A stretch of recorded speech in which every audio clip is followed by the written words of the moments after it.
పితా పుత్ర పవిత్రాత్మ నామమున ఆమెన్. క్రీస్తునాథుని యందు మిక్కిలి ప్రియ సహోదరి సహోదరులారా, సామాన్య కాలపు 33వ ఆదివార వాక్య పరిచర్యకి మేమందరినీ ప్రేమతో ఆహ్వానిస్తున్నాను. లూకా సువార్త 21వ అధ్యాయము 12వ వచనము నుండి. ఇవి అన్నీ సంభవింపక పూర్వము వారు మిమ్ము పట్టి ప్రార్థనా మందిరములకును చెరసాలకును అప్పగించి హింసింతురు. నా నామము నిమిత్తము రాజుల యొద్దకును అధిపతుల యొద్దకును మిమ్ము తీసుకొని పోవుదురు. అది మీరు సాక్షులుగా ఉండవలసిన సమయము. నా నామము నిమిత్తము మిమ్మల్ని అందరూ ద్వేషింతురు, కానీ మీ తల వెంట్రుక కూడా ఊడదు. మీ సహనము వలన మీరు మీ ప్రాణములను దక్కించుకొందురు. క్రీస్తునాథుని యందు మిక్కిలి ప్రియులకు సహోదరి సహోదరులారా, అది 2007వ సంవత్సరం జూన్ నెల 3వ తారీఖు ఇరాక్ దేశంలో త్రియేక దేవుని యొక్క మహోత్సవం పండగ రోజున ఫాదర్ రగీద్ అజీజ్ గన్నీ అనే ఫాదర్ గారు దివ్య బలి పూజను సమర్పిస్తూ ఉన్నారు. 3 డీకన్ బ్రదర్లతోటి కలిసి దివ్య బలి పూజను సమర్పిస్తూ ఉండగా కొంతమంది ముస్లిం మత ఛాందసవాదులు పెద్ద పెద్ద గన్నులతోటి, కత్తులతోటి, కటార్లతోటి చర్చిలోనికి వచ్చారు. వచ్చి ఆ గురువుని ఈ విధంగా అంటున్నారు, నువ్వు దివ్యబలి పూజను ఆపేసాయి, నీవు ఆ దేవుని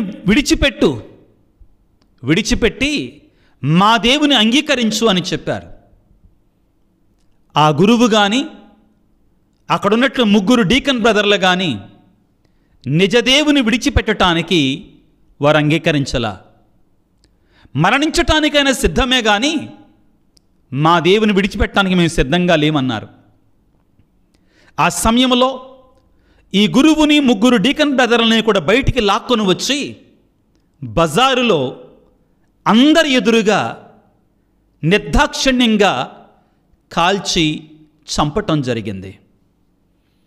ప్రభునందు ప్రియ సహోదరి సహోదరులారా, ఎవరు ఈ ఫాదర్ రగీద్ అజీజ్ గన్నీ?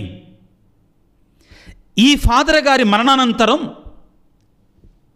పరిశుద్ధ ఫ్రాన్సిస్ పాపు గారు, పరమపదించినట్టు పరిశుద్ధ ఫ్రాన్సిస్ పాపు గారు ఆయనను గురించి ఏమన్నారంటే, ఆ ఫాదర్ గారు రగీద్ అజీజ్ గన్నీ గారు దివ్య సప్రసాదానికి, దివ్య బలిపూజకి ఒక గొప్ప సాక్షి అని చెప్పటం జరిగింది. ఈ రెవరెండ్ ఫాదర్ రగీద్ అజీజ్ గన్నీ గారు ఇరాక్ దేశంలో 1967వ సంవత్సరంలో జన్మించారు. తరువాత ఆయన యూనివర్సిటీలో ఇంజనీర్గా చదువును పూర్తి చేశారు.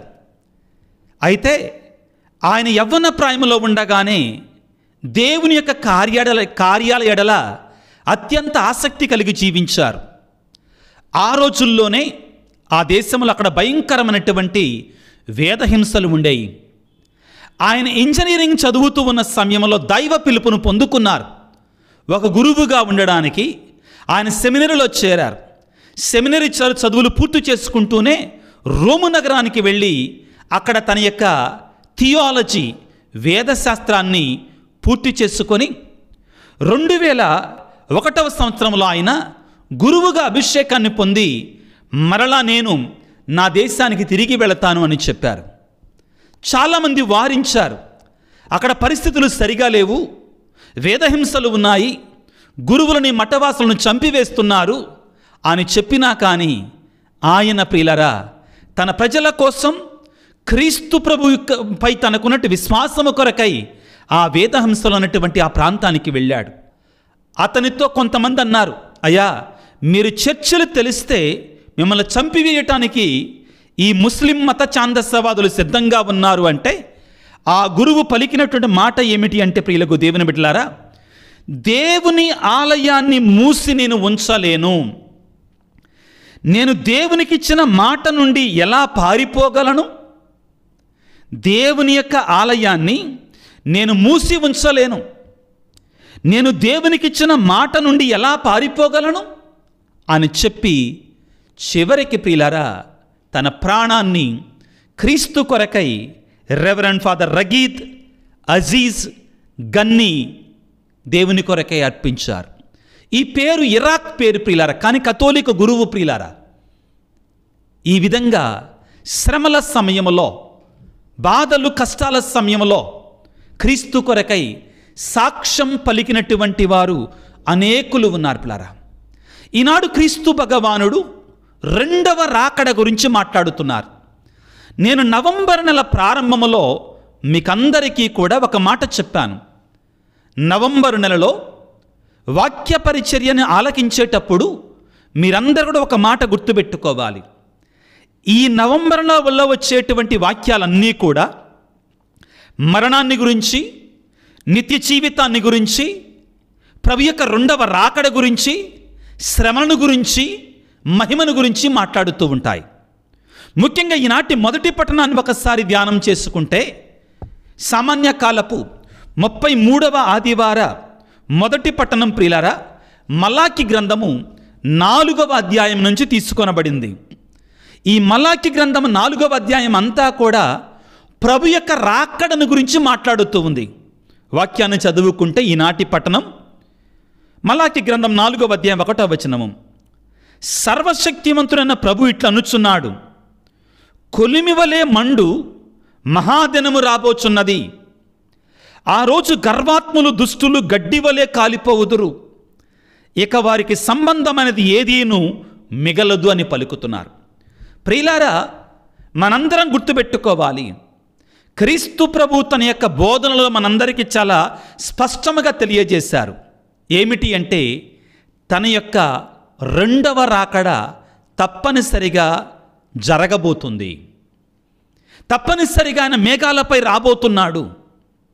అది ఏ రీతిగా ఉంటుందో కొన్ని సూచనలు, సంజ్ఞలు మనకు తెలియజేశారు. అయితే మలాకి ప్రవక్త ప్రియులారా మనకి ఎరుకపరుస్తున్నాడు, ప్రభువు దినము, ఘోర దినము రాబోతుంది. అది ఎలాగా ఉంటుందంటండి, గర్వాత్ములు దుష్టులు గడ్డివలే కాలిపోతారంట ప్రియులారా. ఇక వారికి సంబంధమైనది ఏదీను మిగలదు అని పలుకుతున్నారు. మనం ఏ విధముగా ఉన్నాం? ఈ అంత్య దినాలలో ఉన్న మనం, ఈ రాకడ దినాలలో ఉన్న మనం, నా జీవితం ఏ విధముగా ఉంది, నా బ్రతుకు ఏ విధముగా ఉంది? నేను కూడా గర్వాత్ముడిగా లేక దుష్టుడిగా నేను జీవిస్తున్నానా? ప్రతి ఒక్కరూ కూడా దేవునికి చెందకుండా జీవించినప్పుడు ప్రియులారా దుష్టునికి చెందినటువంటి వారముగా మనం ఉంటాం. ప్రభు అంటున్నాడు మలాకి ప్రవక్త ద్వారా, గర్వాత్ములు దుష్టులు గడ్డివలే కాలిపోతారు. అయితే మనం భయపడాలా ప్రభువు రాకడని గురించి? ఎట్టి పరిస్థితుల్లో భయపడకూడదు, సిద్ధపడాలి ప్రియులారా. ఇదిగో మనకి ఆదరణకరమైన మాటలు మనకి వింటున్నాం. చూడండి ప్రియులారా, ఏమంటారంటే మలాకి గ్రంథము 4వ అధ్యాయము 2వ వచనములో, కానీ నా ఎడల భయభక్తులు చూపు మీపై నా రక్షణము సూర్యుని వలె ఉదయించి భానుకిరణం వలె మీకు ఆరోగ్యమును కొని తెచ్చును. ఎంత చక్కటి మాట ప్రియులారా. ప్రభువు రాకడను చూచి మనం భయపడతాం కాదండి, సిద్ధపడాలి ప్రియులారా. ఈ నవంబర్ నెలను మనం సకల పునీతుల మహోత్సవంతో ప్రారంభించుకొని సకల ఆత్మల కొరకే మనం నవంబర్ 2వ తారీఖున ప్రార్థన చేశాం. ఈ నెలంతా కూడా మనం ఆత్మల కొరకే మనం ప్రార్థన చేస్తూనే ఉన్నాం. నేను మీకు గడిచినటువంటి ఆదివారం రోజున ఒక మాట చెప్పాను. ఆత్మలను జ్ఞాపకం చేసుకొని వారి కొరకై ప్రార్థించటం మాత్రమే కాదు, కానీ నేను ఏ విధంగా జీవిస్తున్నా, నా బ్రతుకు ఏ విధముగా ఉంది? ఒకవేళ ప్రభువు నన్ను ఈ రోజున పిలిస్తే, ఈ లోకం నుండి తన వద్దకు రావాలని పిలిస్తే నేను సిద్ధముగా ఉన్నానా? నా స్థితి ఏ విధముగా ఉంది? నా పరిస్థితి ఏ విధముగా ఉంది? నా బ్రతుకు ఏ విధముగా ఉంది? నేను నీతిమంతుని వలె ఉన్నానా? పరిశుద్ధ జీవితాన్ని జీవిస్తున్నానా? ప్రియులారా, లోకము బహు దుర్భరముగా ఉంది. నీకు నీవుగా నాకు నేనుగా ఆత్మ పరిశీలన చేసుకోవాలి, జాగ్రత్త వహించాలి, ప్రభు కట్టడల ప్రకారం జీవించాలి. అనుదినము ప్రతిదినము కూడా ప్రశ్నించుకోవాలి, నేను దేవుని చిత్తానుసారముగా జీవిస్తున్నానా, దేవుని దృష్టిలో నీతిమంతునిగా ఉంటున్నానా. ఏమంటున్నాడండి ప్రభు? నా ఎడల భయభక్తులు చూపు మీపై నా రక్షణ సూర్యుని వలె ఉదయించి భానుకిరణము వలె ఆరోగ్యమును కొని తెచ్చును. మీరు గడ్డి బీళ్లకు పోవు లేగల వలె గంతులు వేయదు, లేగ పిల్లల వలె లేగ తోడల వలె గంతులు వేస్తారు. చాలా స్పష్టమైనటువంటి వాక్యం ప్రియులారా, చాలా వివరంగా ఉంది. ఎవరైతే గర్వాత్ములుగా దుష్టులుగా ఉంటారో వారు గడ్డి వలె కాలిపోతారు. ఎప్పుడు? ప్రభువు దినము రోజున, ప్రభు యొక్క రెండవ రాకడలో. కానీ ఎవరైతే దేవునికి లోబడి జీవిస్తారో, దేవుని యొక్క వాక్యానుసారముగా జీవిస్తారో, దేవునికి ప్రియులుగా పరిశుద్ధులుగా జీవిస్తారో అటువంటి వారు ప్రియులకు దేవుని బిడ్డలారా ఉదయకాల సూర్యుని యొక్క వేడిని పొందుకున్నట్లుగా దేవుని యొక్క కృపను కూడా పొందుకుంటారు. ఈనాటి సువిశేషములో ప్రియులారా క్రీస్తు ప్రభు ఇంకా కొంచెం వివరంగా రాకడ సమయంలో ఏం జరగబోతుంది, మన జీవితాలు ఏ విధంగా ఉంటాయి, దేవుని నమ్మిన బిడ్డలు ఎటువంటి శ్రమలను ఎదుర్కొంటారు అనే విషయాలను మనకు తెలియజేస్తున్నారు. లూకాసు సువార్త 21వ అధ్యాయము 12వ వచనము నుండి, ఇవన్నీ సంభవింపక ముందు మిమ్ము పట్టి ప్రార్థనా మందిరములకును చెరసాలకును అప్పగించి హింసింతురు. నా నామం నిమిత్తము రాజుల యొద్దకు అధిపతుల యొద్దకు మేము తీసుకొని పోవుదురు. ప్రియులారా, మీరందరూ విన్నారో లేదో, ఈ మధ్యలో అమెరికన్ ప్రెసిడెంట్ నైజీరియాలో క్రైస్తవులపై జరుగుతున్నటువంటి వేద హింసల గురించి మాట్లాడారు. ఆఫ్రికా దేశంలో ఉన్నటువంటి నైజీరియాలో క్రైస్తవులపై భయంకరమైన శ్రమలు, భయంకరమైన హింసలు జరుగుతున్నాయి. నిలువున పట్టుకొని చంపేస్తున్నారు.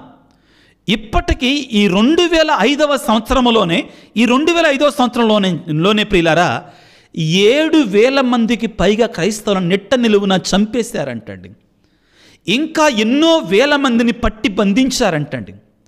ఇంకా కొన్ని వేల మంది వాళ్ళ ఇళ్ళని వాకళ్ళని విడిచిపెట్టి పారిపోతున్నారంటండి క్రైస్తవులు.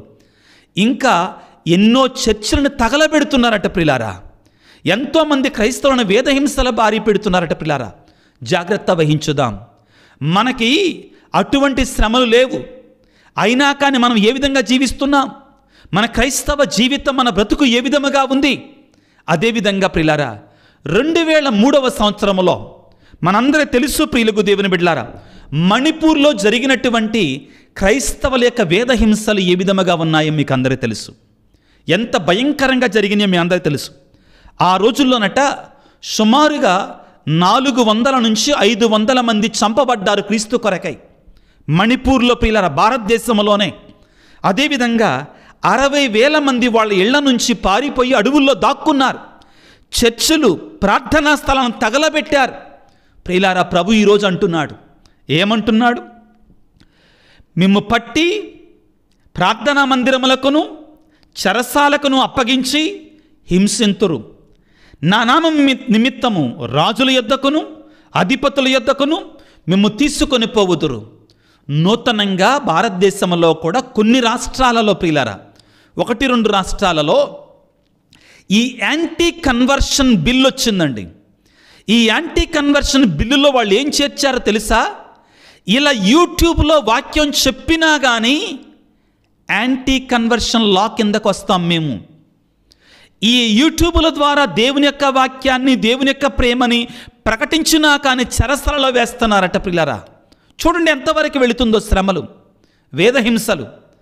ఇంకా నీవు నిలువెచ్చనితనముతో జీవిస్తున్నావా? ఇంకా నీవు అర్ధ విశ్వాసముతో, సగం విశ్వాసంతో బ్రతుకుతున్నావా? ప్రభు రాకడ సమయంలో మనం ఉన్నాం. ఎక్కడ చూసినా కానీ యుద్ధాలు, ఎక్కడ చూసినా కానీ అశాంతి జరుగుతుంది ప్రియులకు దేవుని బిడ్డలారా. క్రీస్తు ప్రభువు తన యొక్క 2వ రాకడను గురించి మాట్లాడుతూ ఏమంటారో వినండి ప్రియులారా.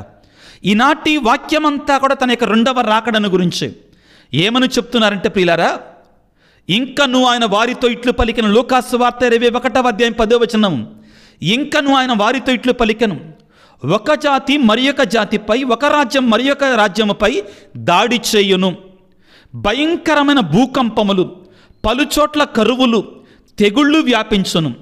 ఆకాశమున భయంకరమైన దృశ్యములు, గొప్ప సూచనలు కనిపించును. భయంకరమైన యుద్ధాలు జరుగుతాయి. ప్రియులారా, రష్యాకి ఉక్రెయిన్కి జరుగుతున్నటువంటి యుద్ధం ప్రపంచమంతా కూడా అశాంతితో నిలిచిపోయింది. ప్రపంచమంతా కూడా అశాంతి అలజడితో నిండిపోయింది. ప్రియులకు దేవుని బిడ్డలారా, ఇటువంటి పరిస్థితులలో పాపుగారు అన్ని మతాల వాళ్ళని కూడా పిలిచి ప్రపంచ శాంతి కోసం వాళ్లతో మాట్లాడుతూ ఉంటే, ఒక ఛానల్ వాళ్ళు, మన రక్షకుడు అనే ఛానల్ వాళ్ళు, ఇంకే ఉంది, ప్రపంచ మతం బయలుదేరింది, క్రైస్తవ మతం తీసేశాడు పాపుగారు, అదిగో యాంటీ క్రైస్ట్ ఆయనని మాట్లాడుతున్నాడు. బుద్ధి ఉందా? అందులో ఏమైనా అర్థం ఉందా మాట్లాడేటువంటిది? జాగ్రత్త ప్రియులారా, జాగ్రత్త వహించండి. మన విశ్వాసాన్ని కాపాడుకోవటం ఒక ఎత్తు అయితే, రెండవది ప్రపంచంలో శాంతి కొరకై అందరితో కలిసి పనిచేయటం మరొక ఎత్తు ప్రియులారా. స్వయంగా యేసు ప్రభువే సమరీయులని సుంకరులతోటి ప్రేమతో ఆయన ప్రవర్తించాడు. రోమీలు ఆయన దగ్గరికి వచ్చినప్పుడు వారి మీద కనికరాన్ని చూపించాడు. కాదనల ప్రియులకు దేవుని బిడ్డలారా, వారితో కలిసిమెలిసి జీవించాడు. ఈ రెండవ రాకడలో ప్రియులారా, క్రీస్తు ప్రభువుకు లోబడి జీవించినప్పుడు శ్రమలు వస్తాయి. మీకందరికీ ఒక మాట చెప్తున్నా ప్రియులారా, దయచేసి అర్థం చేసుకోండి, దయచేసి అర్థం చేసుకోండి. నేను జ్ఞానస్నానం పొందా కాబట్టి తప్పనిసరిగా నేను పరలోకానికి వెళతాను అని అపోహలో ఉండమాకండి. నీ జీవితం ద్వారా, నీ సహనము ద్వారా నీవు నీ రక్షణని కొని తెచ్చుకోవాలి. ప్రభు ఏమంటున్నాడు తెలిసి ఈనాటి సువిశేషములో, లూకాసు వార్త 21:19 మీ సహనము వలన మీ ప్రాణములను దక్కించుకొందురు. ఇక్కడ ప్రాణములు దక్కించుకోవటం అంటే ప్రియులారా అర్థం ఏమిటి అంటే, ప్రాణాలు దక్కించుకోవటం, నిత్య జీవితాన్ని కాపాడుకోవటం. సహనం అంటే ఇక్కడ నిరీక్షణ. నిరీక్షణ అంటే నమ్మకముతో కూడిన ఆశ. ఆ ఆశను కోల్పోకుండా నిరీక్షణతో, దేవుని నమ్మకంతో మనం జీవించాలి. ఏం జరుగుతుంది ప్రియులారా? నిన్నగాక మొన్న అమెరికాలో దేవుని యొక్క సువార్తను బోధిస్తున్నందుకు ప్రియులారా ఒక బోధకుడిని నెట్ట నిలువుగా కాల్చి చంపారు. దేనికోసం? యేసుప్రభు యొక్క ప్రేమను బోధిస్తున్నందుకు. ఇవి జరుగుతాయి. ఎక్కడికో వెళ్ళాల్సిన అవసరం లేదు ప్రియులారా. మన కుటుంబాలలోనే, మన సంఘాలలోనే దేవునికి లోబడి జీవిస్తున్నప్పుడు నీవు అవమానాల పాలవుతావు. అవును, జరగటం లేదా? కాస్తంత దేవునికి లోబడి, దేవుని యొక్క వాక్యానికి లోబడి, దేవుని సన్నిధికి వెళ్ళాలి అని ఆశతో మనం జీవిస్తున్నామనుకో, అబ్బో వచ్చిందిరా భక్తురాలు, అయ్యో వచ్చిందిరా నీతిమంతురాలని ఎగతాళి చేయటం లేదా? అవహేళనలు, అవరోధనలు మన కుటుంబాలలోనే, మన సంఘాలలోనే ప్రియులారా విశాలమైన మార్గంలో వెళ్ళే వాళ్ళు చాలామంది ఉంటారు. ఇరుకైన మార్గంలో వెళ్ళే వాళ్ళు కొలది మంది మాత్రమే. ఆత్మపరిశీలన చేసుకో. నీవు నీతిమంతమైన జీవితాన్ని జీవిస్తూ, పవిత్రమైన జీవితాన్ని జీవిస్తూ, ఎన్ని శ్రమలు ఎదురైనా, ఎన్ని కష్టాలు ఎదురైనా కానీ ఈ ఇరుకైన మార్గం గుండా వెళ్ళటానికి ప్రయత్నం వచ్చాయి. విశాలమైన మార్గంలో ప్రియులారా తాగి తందనాలాడి పబ్బులతోటి జీవిస్తూ లోకానుసార జీవితాన్ని జీవించేటువంటి వారు చాలామంది ఉన్నారు. ఈ క్రైస్తవ్యంలో కూడా ఉన్నారు ప్రియులారా. ప్రభువే చెప్పాడు స్వయముగా, విశాలమైన మార్గాన్ని అనేకులు ఎన్నుకుంటారు. నీవు ఏ విధముగా ఉన్నావు?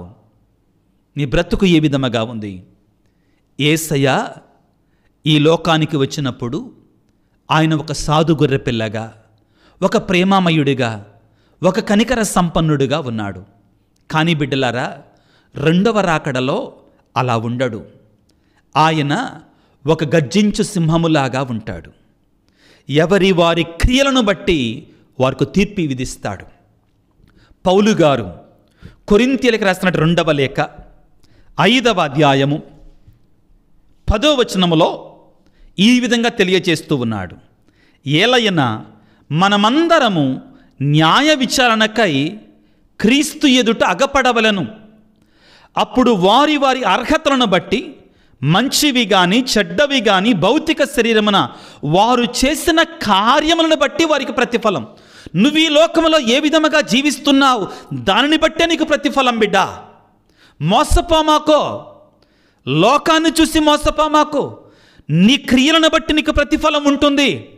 జ్ఞాపకం చేసుకో. ఏముందిలే, మరణానంతర జీవితం ఎక్కడుందిలే అనుకోమాకో.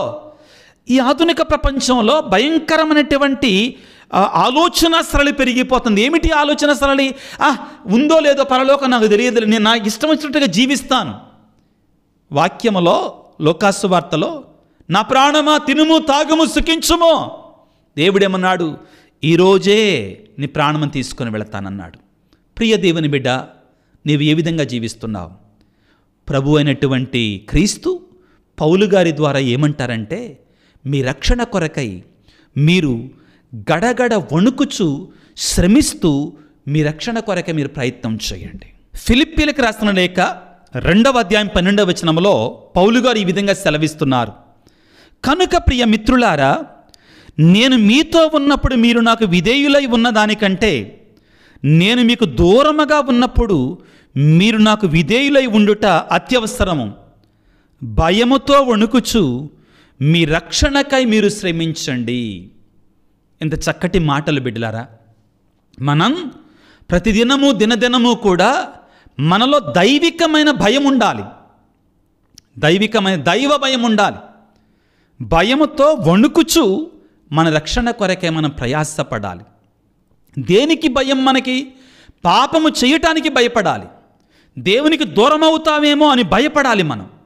అప్పుడే మనము దేవుని యొక్క రక్షణ పొందినటువంటి వారిలో మనం ఉంటాం. ఈనాటి సువిశేషములో ప్రియులారా, మీరు రక్షణ పొందాలంటే అనేక శ్రమలు పొందుతారు అని పలికారు. ఈ విషయాన్ని మనకి దర్శన గ్రంథం 7వ అధ్యాయం స్పష్టంగా తెలియజేస్తుంది.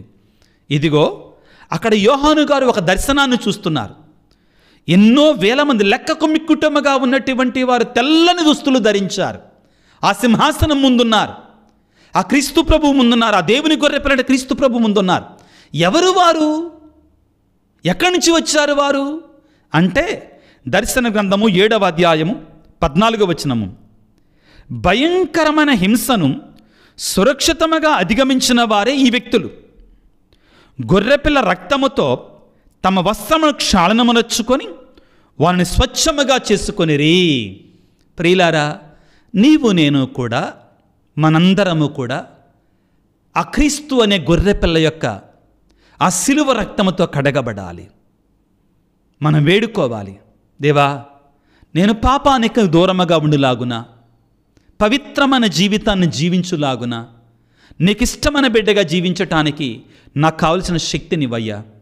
ముఖ్యంగా ఈ లోకములో ఉన్నప్పుడు, శ్రమలు వచ్చినప్పుడు, సవాళ్ళు ఎదురినప్పుడు, కష్టాలు వచ్చినప్పుడు, దేవా మేమందరము కూడా నీకు మాత్రమే సాక్షులుగా ఉండడానికి, ముఖ్యంగా లోకములో భయంకరమైన హింసలు, యుద్ధాలు జరుగుతున్నప్పుడు నీ రాకడ సమయం దగ్గర పడింది అనే సత్యాన్ని ఎరిగి ఇంకా ఎక్కువగా మా రక్షణ కొరకై మేము ప్రయాసపడులాగున, విశ్వాసముతో జీవించులాగున, నిరీక్షణ కలిగి బ్రతుకులాగున మాకు సహాయం చేయదేవా అని ఆ పరిశుద్ధాత్మ దేవుని తలలో ఉంచి ప్రార్థన చేసుకుందాం.